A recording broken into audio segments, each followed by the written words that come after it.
15장 1절부터 58절까지의 말씀으로 부활 궁금해요? 하는 제목으로 함께 은혜를 나누겠습니다. 궁금해요? 궁금해는 500원 이렇게까지 하려다가 목사가 돈을 너무 밝힌다 그럴까봐 제가 여러분은 예수님을 어떻게 믿게 되셨습니까? 사람들이 종교를 선택할 때 기준이 있죠. 나름대로 아마 기준들을 가지고 종교를 선택할 겁니다. 그런데 사실은 가만 살펴보면 그 기준이 그렇게 명확하지를 못합니다. 물론 예수님 믿는 사람들도 아마 마찬가지였을 겁니다. 처음에 믿을 때는 어떤 종교에 대한 개념이나 관심을 가지고 연구해서 믿는 사람은 거의 없어요.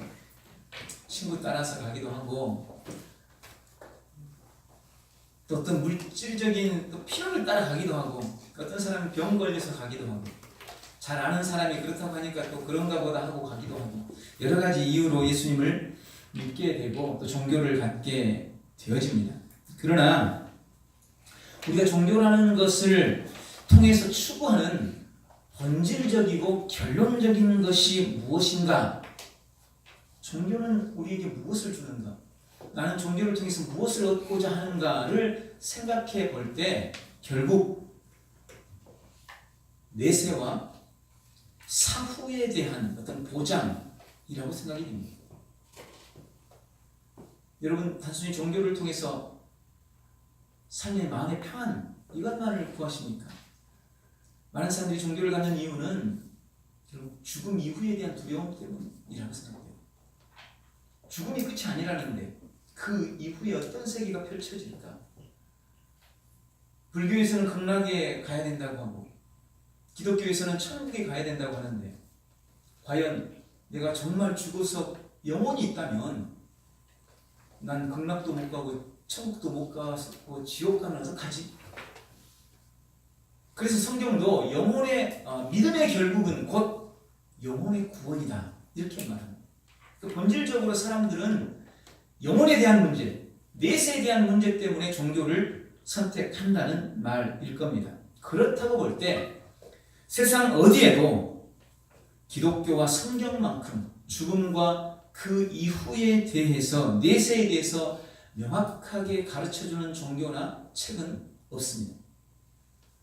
기독교만이 성경만이 죽음과 그 이후에 대해서 아주 분명하게 가르쳐줍니다. 물론 다른 종교들도 나름대로의 내세관을 다 가지고 있을 것입니다. 그러나 다른 종교가 가진 아주 결정적인 취약점이 있습니다. 다른 종교가 가진 결정적 약점. 그건 뭐냐면 어느 누구도 어떤 종교도 죽음 이후를 경험해 봤거나 죽음 이후에 대해서 결정적인 어떤 체험을 해본 사람이 없다는 겁니다. 불교에서도 마오북교도 유교도 세상의 어떤 종교도 죽음을 경험해봤다? 죽어봤더니 이러더라 라고 말해주는 종교는 없어요. 왜냐하면 죽고 나면 다 끝이었거든요. 죽고서는 아무도 돌아오지 못했어요. 그러니 죽음 이후가 어떻다는 것을 누구도 모르는 겁니다. 그럼 기독교는요? 그런 면에서 기독교는 죽음을 경험했습니다. 죽음을 극복해냈습니다. 죽음을 이겨냈습니다. 그분이 바로 예수 그리스도이십니다. 태초부터 수많은 사람이 태어났고 이 땅을 살았지만 다 죽음 앞에 무기력했습니다. 다 죽어갔습니다. 그리고 다시는 돌아오지 못했습니다. 석가모니도 80세까지 장수했어요. 그 당시 80세까지 살았어요. 그러나 결국 그는 죽어서 화장됐고 그 죄를 제자들이 6군데로 나누어서 여기저기 무덤을 만들었습니다. 그들은 지금도 그 무덤을 자랑합니다. 죽지 않으려고 그렇게 애를 썼던 진시 황제는 49세에 죽었어요. 49세에 죽어갔어요. 그리고 다시 돌아오지 못했습니다. 가끔 죽었다가 살아난 사람들이 있어요. 죽은 줄 알았는데 살아났어요. 그러나 그들이 지금까지 살아있습니까? 아니요. 결국 다시 다 죽었습니다. 그리고 역시 아무도 돌아오지 못했어요. 인류 역사상 죽었다가 다시 살아나셨고 그리고 지금도 살아계신 분은 예수님밖에 없습니다. 예수님이 유일해요. 그래서 기독교는 빈 무덤을 자랑합니다. 부활을 자랑합니다. 칼 바르트라는 신학자는 그런 말을 했습니다. 부활절과 성탄절 설교는 짧으면 짧을수록 좋다. 왜냐하면 이는 설명할 필요가 없는 역사적 사실이기 때문이다. 부활절 설교도 짧으면 짧을수록 좋답니다. 오늘 얼마나 짧을지 모르겠어요. 신약성경의 부활에 관한 말씀은 무려 204회나 언급되어 있습니다. 부활은 만약, 가정이 결코 아닙니다. 부활은 신화가 아닙니다. 부활은 역사적 사실입니다. 그래서 어찌 보면 설명이 필요가 없는 거예요. 그 말에 저도 동감은 합니다만 오늘은 특별히 부활절을 맞아서 부활에 대한 몇 가지 궁금증을 해소해보는 귀한 시간으로 삼으려고 합니다. 고린도전서 15장은 일명 부활장입니다. 그래서 부활에 대한 말씀이 쭉 기록되어 있어요. 이 말씀 속에서 우리 주님께서 우리에게 약속하시는 것은 내가 부활했다. 내가 부활의 첫 열매가 되었으니 너희도 부활할 것이다. 이겁니다. 이게 주님께서 우리에게 주시는 약속이에요. 내가 부활했다. 그리고 너희도 부활할 것이다. 오늘 그 약속의 말씀을 붙들고 이 말씀 속에서 우리에게 주고 있는 몇 가지 질문들을 던져보고 그 질문에 대한 답을 가지고 함께 은혜를 나누는 복되고 귀한 시간 되기를 바랍니다. 첫 번째 질문. 우리는 예수님이 부활하신 것을 어떻게 알 수 있을까요? 우리가 부활을 믿는 이유는 믿을 만한 증인들의 믿을 만한 증언 때문입니다. 사도 바울은 오늘 본문에 부활의 증인들을 쭉 열거하고 있고 마지막에 자기 자신도 그 중에 한 명이라고 기록하고 있습니다. 여기에 등장하고 있는 베드로나 그의 제자들 그리고 바울의 삶을 통해 볼 때 그들의 증언은 결코 거짓말이 아니라는 것을 우리는 믿을 수가 있습니다. 그들이 거짓말할 이유가 없었습니다. 그들이 부활을 증언함으로 인해서 얻어지는 것이 결코 없었고 오히려 그들이 부활을 증언함으로 말미암아 그들에게는 극심한 고난과 핍박이 따라왔고 궁극적으로는 순교할 수밖에 없었어요. 다 죽어갔습니다. 사자의 밥이 되고 몸이 불태워서 죽고 톱에 켜서 죽고 기름에 튀겨서 죽고 십자가에 거꾸로 매달려 죽고 그들이 아니요! 부활은 거짓말입니다! 단 한마디만 했으면 그런 죽임을 당했을 필요가 없었어요. 그런데 그들은 죽어가면서도 그들이 본 바를 말하지 않을 수 없었습니다. 그들의 그 증언 또 원래 예수님의 제자들은 사회적으로 별 볼 일 없던 사람들이에요. 그리고 예수님이 십자가 못 박혀 돌아가실 때 그들은 다 도망쳤습니다. 다 숨어버렸어요. 그러나 어느 때부터인가 갑자기 숨어있던 그들이 다시 나타났습니다. 그리고 예전에 그들이 버리고 포기하고 도망쳤던 그 예수님을 다시 전하기 시작합니다. 그가 살아났다는 거예요. 예수님이 부활하기 이전의 그들의 삶과 부활한 이후의 그들의 삶이 완전히 바뀌어버렸습니다. 그 모습을 볼 때 그들의 증언, 예수님이 부활했다는 그 증언이 결코 거짓말일 수가 없는 것입니다. 특히 오늘 본문에 기록하고 있는 부활의 증인 중에 야고보라는 사람이 나옵니다.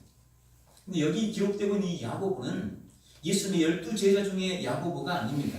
여기 야고보는 예수님의 친동생 야고보입니다. 여러분, 예수님이 첫째예요, 맞이에요. 동정녀 마리아에게서 첫 번째로 태어났습니다. 그리고 나서 마리아와 요셉이 아이들을 낳고 살았어요. 그러니까 예수님 밑으로 친동생들이 있었습니다. 근데 그 동생 중에 하나가 야고보입니다. 이 야고보. 근데 이 야고보라는 사람은 원래 예수님을 안 믿었어요.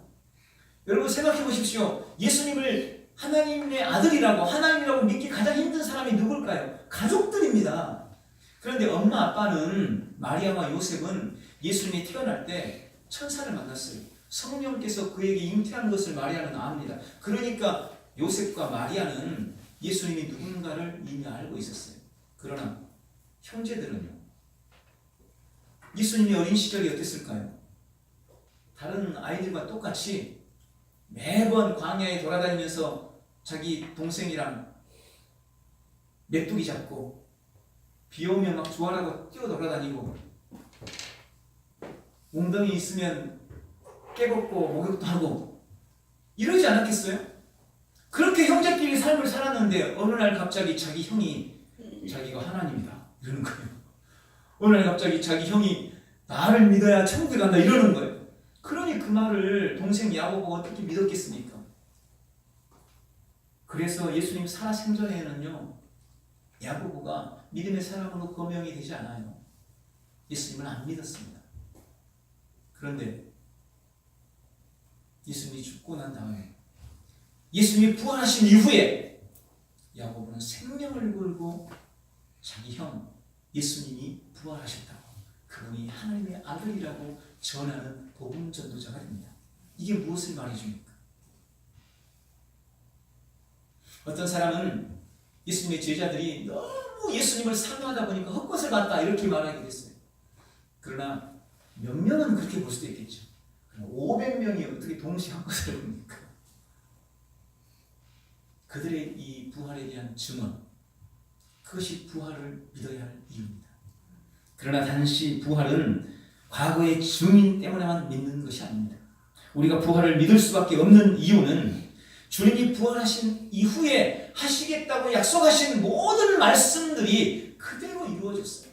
예를 들면 성령께서 오시는 것, 그리고 그 성령의 충만함을 받고 복음을 증거하는 곳마다 각가지 일어났던 기사와 이적들, 그리고 지금도 수많은 사람들이 살아계신 주님을 만나고 있고 그 부활의 주님과 동행하고 있고,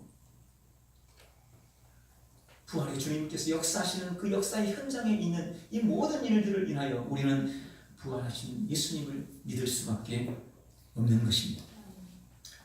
두 번째 질문, 만약 예수님의 부활이 거짓이라면 어떨까요? 만약 예수님의 부활이 거짓이라면 기독교는 사기 집단이 됩니다. 예수님이 부활하지 않았다면 우리는 지금 거대한 사기극에 말려 있는 것입니다. 그리고 저는 사기꾼 중에서도 대표자 중에 한 사람이 되는 거죠. 기독교의 기초를 처음 쌓을 때 가장 중요한 역할을 한 사람이 사도 바울입니다. 그런데 바울은 예수 그리스도의 부활을 증거합니다. 이 부활이 그가 전한 복음의 핵심이라고 말합니다. 부활이 사실이 아니라면 사도 바울은 사기꾼이 됩니다. 그리고 사도 바울로 인하여서 시작된 이 복음의 기초인 부활, 이건 순 거짓말이 되는 것이고, 부활이 거짓말이라면 기독교 신앙은 허위 위, 거짓말 위에 쌓여진 사상 누각이 되고 마는 것입니다. 그러므로 만약 부활이 없다면 기독교인들은 지금 다 사기극에 놀아가고 있는 바보들이고, 그리고 전 세계도 지난 2000년 동안 인류 역사에 가장 큰 영향력을 미쳤던 예수 그리스도, 그의 거짓말에 의해서 온 역사도 농락당하고 있는 것이 되고 마는 겁니다. 역사는 AD와 BC로 나눕니다. BC와 AD로 나눕니다. 그 역사의 기준점이 뭔지 아세요? 예수 그리스도입니다. BC, Before Christ. 예수님 이전이란 말이에요. AD, 에노 도미나이, 예수님 이후란 말입니다. 역사의 기준점이 지금 BC와 AD, 예수님이세요. 그럼 예수 부활이 거짓말이라면 지금 전 역사는 거짓말 위에서 놀아나고 있는 것이 되고 마는 겁니다. 또한 만약 예수님의 부활이 거짓이라면 예수님은 죄인이요 사기꾼이 됩니다. 예수님이 부활하지 않으셨다면 예수님이 인류를 위해서 돌아가셨고 그를 주님으로 영접할 때 우리 죄가 용서받는다는 사실이 거짓말이 되고 맙니다. 그래서 예수님이 부활하지 않았다면, 예수님이 죽은 것으로 그냥 끝나고 말았다면, 그가 죽은 것이 도대체 인류를, 자기가 말한 대로 인류의 죄를 위함인지 아니면 자기 죄 때문인지 아무도 모르게 되고 마는 거예요. 그러나 그는 부활하심으로 예수님 자신이 죄가 없는 분인 것을 증명했습니다. 죽음은 죄 때문에 왔습니다. 죄의 싹스는 사망이라고 성경은 말씀합니다. 그래서 석가모니, 공자, 마호멧, 소크라테스, 아리스토텔레스, 성인이고 교주고 이 땅에 존재하는 모든 사람들은 완벽한 사람이 아니었기 때문에 결국 죽어서 다시 돌아오지 못했어요. 죽음에 여전히 갇혀 있는 겁니다. 그러나 예수 그리스도는 부활하심으로 죄가 없는 분임을 증명하셨습니다.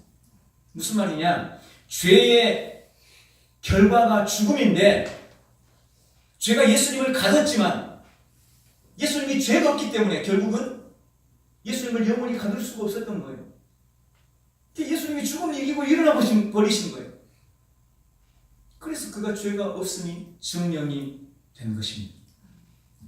세 번째, 만약 부활하신 예수님의 부활이 거짓이라면 우리 믿는 자는 가장 불쌍한 존재가 되고 맙니다. 오늘 본문에도 바울이 그렇게 말하죠. 부활이 없다면 우리가 믿는 믿음도 없것이고 우리가 하는 헌신과 수고도 없것이다. 우리는 세상 모든 사람들 중에서 가장 불쌍한 사람일 것이다. 여러분, 우리는 예수 그리스도를 믿는 그 믿음 때문에 자신을 절제하고 세상이 주는 쾌락도 멀리하고 그렇게 삶을 살아가요. 주일이면 아침에 잠도 더 자고 싶은 거 참고 일어나서 예배하고, 학생들도 공부해야 되는데 그 시간을 쪼개서 와서 함께 예배하고 말씀 듣고 기도하고, 다른 친구들은 먹을 거 먹고 마실 거 마시고 피울 거 피우고 그럴 때 예수님 믿기 때문에 그래도 참고 절제하고 그래 왔는데 그 모든 수고와 절제와 노력들이 만약 예수님의 부활이 없다면 다 헛수고가 돼. 그리고 우리는 가장 불쌍한 자가 되고 만나는 것입니다. 그보다 저가 조금 더 불쌍해지겠죠. 그러나 여러분, 예수님은 부활하셨습니다. 그래서 우리는 불쌍한 자가 아니라 우리 주님 앞에서 영광스러운 자가 되는 것입니다. 세 번째, 2000년 전에 예수님의 부활이 지금 나와 무슨 상관이 있는가? 그래, 예수님이 부활했다고 칩시다. 그런데 예수님의 부활이 2000년 전에 있었던 일이잖아요. 그런데 그 2000년 전에 일어났던 그 부활이 도대체 지금 2018년도를 살아가고 있는 지금 나와 무슨 상관이 있습니까? 왜 우리가 그 부활과 상관이 있는가의 문제는 예수님이 왜 이 땅에 오셨고 예수님이 왜 고난당하셨으며 예수님이 왜 십자가를 지셨는가와 같은 이유 때문입니다. 예수님은 그렇게 말씀하셨습니다. 내가 너희를 위해서 이 땅에 왔다. 내가 너희 때문에 고난당하고 내가 너 때문에 십자가를 졌다. 그가 찔림은 우리 허물 때문입니다. 그가 상함은 우리 죄악 때문이다. 그가 채찍에 맞음으로 내가 나음을 입고 그가 징벌을 맞음으로 우리가 회복되고 구원받았다. 주님의 약속이에요. 주님이 이 땅에 오시고 고통당하고 죽으신 그 모든 것이 바로 나를 위함이었다면 그때 예수님께서 무덤을 깨뜨리고 그때 예수님께서 죽음을 이기고 부활하신 그 부활 역시 바로 나를 위함이라는 사실입니다. 아담의 불순종으로 인해서 죽음이 들어왔고 세상은 사탄의 지배하에 있게 되었습니다. 그런데 예수님께서 십자가에 돌아가시고 부활하심으로 말미암아 사탄과 죄를 패배시킵니다. 그렇게 부활을 시작으로 해서 그 복음이 전해지는 곳마다 사탄의 세력이 약해지고 죄가 정복됩니다. 그리고 죽음까지도 정복되었습니다. 바울은 예수님의 부활이 첫 열매가 되셨다고 말씀합니다. 여러분, 내가 둘째예요 혹은 셋째예요, 그 말은 다른 말을 말하면 첫째가 있다는 말 아니겠습니까? 내가 125번째예요, 이 말은 그 앞에 번수가 있다는 것이고 결국 첫 번째가 누군가가 있었기 때문이라는 거예요. 예수님이 부활의 첫 번째가 됐기 때문에 누구는 부활의 두 번째가 되고, 누구는 부활의 10번째가 되고, 누구는 부활의 100번째가 되고, 누구는 부활의 10,000번째가 되고, 누구는 부활의 100,000번째가 되는 겁니다. 그래서 예수님의 부활이 나와 상관이 있는 거예요. 나의 부활 때문에 예수님은 부활하신 겁니다. 그의 죽음이 나를 위한 죽음이었듯이 그분의 부활이 바로 나를 위한 나의 부활이 되는 것입니다. 네 번째로, 성도들은 어떤 몸으로 부활할 것인가? 고린도 교회 성도들이 가졌던 의문 중 한 가지가 바로 이것이었습니다. 우리가 공포 영화나 뭐 이런 데 보면 죽은 사람이 무덤에서 살아나요. 근데 그때는 어떤 모습으로 나옵니까? 흉측하고 무서운 모습으로 나와요. 대표적으로 좀비, 그렇죠? 좀비 죽었다가 살잖아요. 강시, 다 흉측하고 무서운 모습으로 나타납니다. 그럼 우리가 부활하면 우리도 무덤에서 좀비처럼, 강시처럼 그렇게 일어날까요? 그러나 성경은 성도가 부활할 때는 변화된 몸으로, 가장 아름답고 영화로운 몸으로 부활한다고 말씀합니다. 그리고 이 사실을 바울은 오늘 37절, 38절에 보면 씨앗에 빗대어서 말씀하고 있습니다. 아름답고 우람한 나무들도 결국은 작은 씨앗에서부터 비롯돼요. 작은 씨앗 하나를 심었더니 그것이 나중에는 사과나무도 되고 배나무도 되고 아름들이 엄청나게 큰, 요즘에 멋진 나무들 많잖아요. 그런 나무가 되는 메타세콰이아 뭐 이런 나무들도 되고, 결국은 작은 씨앗에서부터 비롯된다는 것입니다. 그런데 성경은 지금 우리가 씨앗과 같다는 겁니다. 씨앗. 지금 내가 씨앗과 같다는 거예요. 우리가 부활할 때는요, 이 씨앗이 아름다운 멋진 싹을 내고 멋진 나무가 되고 꽃이 피고 열매를 맺는 것처럼 부활의 몸은 우리가 상상할 수 없는 아름다운, 멋있는, 영광스러운 그런 몸으로 변하게 된다고 말씀합니다. 부활의 몸은 건강한 몸입니다. 부활의 몸은 늙지 않는 몸입니다. 부활한 몸에는 여드름도 없을 것이고 피곤함도 없을 겁니다. 부활한 몸에는 우리를 지속적으로 죄짓게 만드는 악한 악습도 사라지고 없어집니다. 우리의 몸과 관련된 모든 아름다움과 좋은 것을 다 합쳐도, 다 합해서 말을 해도 부활한 다음에 우리가 입을 그 아름다움과 결코 비교할 수 없습니다. 병든 몸 한탄하지 마십시오. 늙어간다고 비탄해하지도 마십시오. 우리는 가장 멋지고 아름다운 몸으로 다시 부활하게 될 것입니다. 다섯 번째, 성도들은 그럼 언제 부활할 것인가? 우리는 언제 부활할까요? 이 부분에 대해서는 의견이 좀 있습니다. 죽고 나면 바로 천국에 간다, 이렇게 보는 사람들도 있고, 어떤 사람들은 아니다, 죽고 나면 낙원이라는 곳이 있는데 그곳에 있다가 나중에 한꺼번에 천국에 간다. 또 어떤 사람들은 우리가 죽으면 잠자고 있다가 나중에 재림할 때 일어나서 천국에 간다, 이렇게 보기도 해요. 다 나름대로의 어떤 성경적인 근거들을 가지고 있습니다. 이 시간에 그것을 다 일일이 말씀을 드릴 수는 없고, 다만 오늘 본문에는 성도들은 예수님이 재림할 때에 부활한다고 말씀하고 있습니다. 51절, 53절에 그렇게 말씀하죠. 그때에 살아있는 사람들은 영광스러운 모습으로 변화된다. 만약 예수님이 재림할 때 내가 살아있어요, 그럼 그때는 우리 몸이 영광스러운 몸으로 바뀌는 거예요. 변화돼요. 죽었던 사람들은 그때 부활한 몸으로 다시 일어납니다.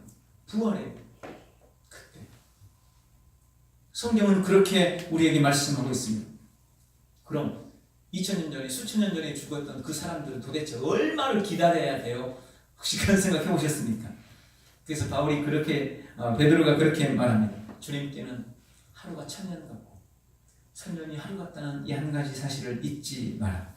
영원한 시간 속에서의 천년이나 하루가 별것 아니라는 거죠. 2000년 전에 바울이나 2000년 후에 나는 결국 주님 앞에서 볼 때는 한날과 같다는 의미입니다. 우리는 주님이 재림할 때 부활하게 된다고 말씀합니다. 여섯 번째, 부활한 후에는 어떤 삶이 펼쳐지게 될까요? 부활하면 새로운 환경 가운데 새로운 삶이 전개됩니다. 하나님께서는 사도 요한에게 우리가 어떤 모습으로 삶을 살아야 될지, 천국이 어떤 모습이 펼쳐질지에 대해서 요한계시록을 통해 보여줍니다. 새로운 하늘과 새 땅, 즉 현재 물리법칙이 지배하지 않는 새로운 세상이 전개되는 겁니다. 우리에게 영광스러운 새 몸이 필요한 이유는 새 환경에 들어가기 위함입니다. 여러분, 병원에 중환자실 하나 들어가려고 해도 입은 옷 그대로는 못 들어가죠. 들어가기 전에 새 옷을 다 입어야 돼요. 세균 같은 거 들어갈까 봐. 우리가 영원한 천국, 영광스러운 그 나라에 들어가야 돼요. 그런데 우리 몸 이대로 가본다고 생각하세요. 해보세요. 그럼 머지않아 천국도 우리하고 똑같아지겠죠, 이 세상. 그래서 주님은 영광스러운 그 나라에 우리를 데려가기 위해서 우리에게 새 옷을 입혀주는 거예요. 새 몸을 입혀주는 겁니다. 새로운 환경에 걸맞는 새 몸, 영광스러운 옷을 입혀줍니다. 그래서 본문에 혈과 육은 그 나라를 받을 수가 없다라고 말씀하시는 겁니다. 그리고 영원한 천국 잔치가 시작이 됩니다. 영원한 기쁨과 행복의 축제가 시작됩니다. 여러분, 여기서 상상하는 걸 조심해야 돼요. 어떤 사람들은 그래요. 아니, 천국에 가면 맨날 찬양만 부르고 노래만 부른다고 그러는데 그걸 수천 년, 수만 년 동안 하고 지겨워서 그걸 어떻게 하냐고. 그건 우리가 우리 육신의 생각 가지고 상상을 하니까 그러는 거예요. 영원한 즐거움과 영원한 행복과 영원한 기쁨과 영원한 축제를 우리는 절대로 상상할 수 없습니다. 상상이 안 되는 거죠. 바울도 삼층천을 보고 왔는데 그걸 어떻게 형언할 수가 없어요. 그걸 어떻게 말할 수가 없는 거죠. 인간의 언어로는 표현할 수가 없었습니다. 그래서 지금 우리 혈과 육으로는 천국에 들어갈 수가 없어요. 우리 생각 갖고는 천국에 들어갈 수가 없어요. 그곳에서 주님은 우리의 눈물을 닦아주시고 우리의 마음의 상처를 위로해 주시고 우리의 희생과 섬김을 보상해 주실 것입니다. 그리고 그때 우리가 궁금해하는 모든 궁금증이 다 풀릴 것입니다. 보고 싶던 모든 사람들도 다 보게 될 겁니다. 첫 번째 하나님께서 만드셨던 아담은 도대체 어떻게 생겼을까? 나처럼 생겼을까? 너처럼 생겼을까? 아담 궁금하잖아요. 주님의 첫 번째 작품인데 궁금하잖아요. 그때 가면 다 보게 될 겁니다. 용맹스러웠던 다윗은 도대체 어떻게 생겼을까? 사도 바울은 어떻게 생겼을까? 베드로는 어떻게 생겼을까? 노아의 방주를 만들었던 노아는 우리가 영화에서 봤던 그 모습과 좀 비슷할까 어떨까? 얼마나 궁금한 게 많아요. 그때 가면 다 보게 될 겁니다. 우리나라의 세종대왕이나 이순신 장군은 천국에 있을까 지옥에 있을까? 그때 가면 다 알게 될 것입니다. 마지막 일곱 번째, 부활을 믿는 우리는 어떤 삶을 살아야 할까요? 부활을 믿는 우리는 어떤 삶을 살아야 할까요? 첫 번째, 부활을 믿는 우리는 주님의 일에 항상 더욱 힘쓰는 삶을 살아야 합니다. 오늘 보면 58절의 그 말씀이에요. 부활장 고린도전서 15장 1절부터 57절까지 쭉 말씀하고 결론을 58절에 그렇게 됩니다. 그러므로 사랑하는 형제들아 견고하며 흔들리지 말며 항상 주의 일에 더욱 힘쓰는 자들이 되라. 이는 너희의 수고가 결코 헛되지 않을 것이기 때문이다. 여러분, 부활 때문에 우리의 수고는 결코 되지 않습니다. 그래서 주의 일에 항상 힘쓰는 자가 되어야 돼요. 예수님은 요한에게 계시를 주면서 그렇게 말합니다. 당신이 상을 가지고 곧 오실 것이다. 요한계시록 22장 12절. 요한계시록 22장이 마지막 장이거든요. 거기에 그렇게 말씀해 주님이 내가 너에게 줄 상을 가지고 곧 다시 오리라. 그래서 주의 일에 항상 더욱 힘쓰는 복된 성도들이 되시기를 바랍니다. 두 번째, 부활을 믿는 우리는 어떻게 살아야 될까? 더욱 주님을 사랑해야 합니다. 우리가 주님을 만났을 때 제일 먼저 어떤 말을 할 것 같습니까? 우리가 주님을 만났을 때 주님이 우리에게 뭘 물어보실 것 같습니까? 여러분, 부활하신 예수님께서 베드로를 처음 만났습니다. 그리고 그에게 무엇을 물어봤습니까? 요한의 아들 시몬아, 네가 나를 사랑하느냐? 이걸 물으셨어요. 주님이 우리에게 제일 궁금해한 것 그겁니다. 내가 정말 주님을 사랑하는가? 부활을 믿는 우리는 이 땅을 살면서 더욱 주님을 사랑해야 됩니다. 주님께 대한 우리의 사랑의 고백이 끊이지 않아야 됩니다. 주님 사랑하는 우리 모두가 되시기를 주의 이름으로 축원합니다. 마지막 세 번째, 우리는 부활의 주님을 전하는 삶을 살아야 합니다. 부활을 전하는 것이 복음의 핵심입니다. 그것이 우리에게 주어진 사명입니다. 그러면 부활의 증인되는 복된 성도들이 다 되시기를 바랍니다. 부활을 믿기 때문에 저는 목회자의 길을 갈 수 있습니다. 부활 때문에 오늘 이 시간은 값진 시간이 되는 겁니다. 부활이 없다면 이 시간은 말 그대로 쓸데없는 시간, 헛시간이 되고 말아요. 그러나 부활 때문에 이 시간은 가치 있는 시간입니다.